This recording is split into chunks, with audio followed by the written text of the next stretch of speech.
बड़े ध्यान से देखो हमें आपको कह रहा था ना आपका दिमाग बहुत ज्यादा तेज होता, ठीक है। सच बताना, जब आपने ये साइकिल की अपनी ओलंपिक्स करी होगी कभी ना कभी तो गली में, ठीक है, आपने साइकिल बहुत तेज चलाई, आपने वी बढ़ा दिया।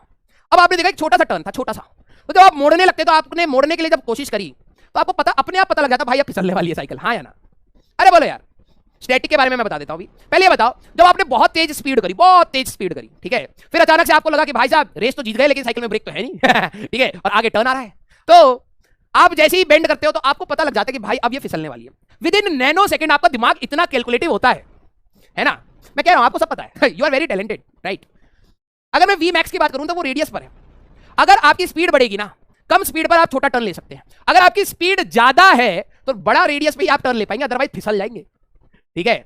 आपको फिजिक्स का पी नहीं आता, लेकिन आपके दिमाग को पता है कि भैया आपने वर्क एनर्जी थ्योरम कुछ ज्यादा लगा दी है, ज्यादा तेज पेंडल मार दिया है, फ्रिक्शन, अब साइकिल का ब्रेक इतना काम नहीं करेगा। आपको अपने आप पता लग जाता है, ब्रेक दबा रहे होते हैं, आपकी रिटार्डेशन हो रही है, वेलोसिटी और एक्सेलरेशन अपोजिट है, आपका दिमाग कैलकुलेट आउट कर रहा है कि इतने टाइम तक जब तक मैं वहां तक पहुंचूंगा वेरिएबल एक्सेलरेशन हो रही है, एयर ड्रैग भी हो रहा है, लेकिन पार्टिकल वहां तक हम पहुंचते पहुंचते उतनी स्पीड पर नहीं होगी कि हम इतने रेडियस का टर्न ले पाए। पक्का भाई साहब अब तो घिसने वाले हैं जमीन पर, लेकिन आपको कुछ नहीं पता चलता, आपका दिमाग बता रहा है ये सारी चीजें कैलकुलेट करके ही तो बता रहा है, हाँ या ना?